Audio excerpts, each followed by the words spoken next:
मैं रोजगार सेवक, अपने समय में गांव का टॉपर। मनरेगा में नई नई नौकरी मिली, बहुत खुश था। समय बीतता गया, आस लगाए रखा कि सरकार हमें नियमित करेगी, अन्य पदों पर समायोजित करेगी, पर हमारा एक एक साल ऐसे ही निकल रहा है। पता ही नहीं चला 12 साल कब निकल गए और ज़्यादातर लोग जीवन के 35 से 40 वर्ष पार कर गए। गांव का वह युवा अब बुढ़ापे की दहलीज से चंद कदम दूर है और सुनहरे भविष्य के लिए अपने 12 वर्ष ऐसे ही गंवा दिए। अब वह कहीं और नौकरी भी नहीं कर सकता। यह न कहानी है और न ही कोई कल्पना। जी हाँ, मैं बात कर रहा हूँ मनरेगा योजना में तैनात उत्तर प्रदेश सहित भारत के संविदा कर्मी रोजगार सेवकों की। गांव में दिन भर विकास के कार्य करके शाम को थका हारा घर आता है और पत्नी से बोलता है, जरा एक गिलास पानी पिलाना।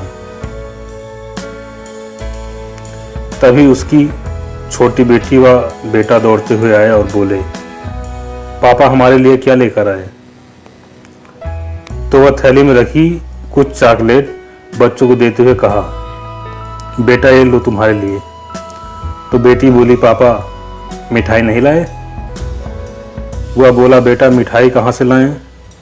सरकार हमें तो बराबर मानदेय भी नहीं देती है कि हम सब सुख से 2 वक्त का भोजन भी कर सके। चॉकलेट से ही काम चलाओ, अगली बार मिठाई लेकर आऊँगा।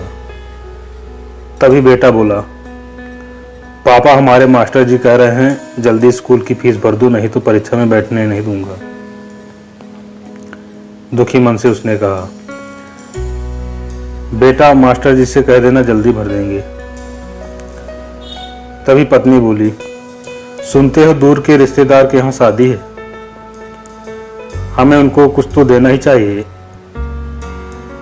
ना। यदि नहीं देंगे तो कल को हमारे बच्चों की शादी में नहीं आएंगे वो। उसकी आंखों में आंसू आ गए और बोला, तुम जानती हो रोजगार सेवक की नौकरी करके मैं तुम्हारी सबकी इच्छाएं पूरी नहीं कर पा रहा हूँ।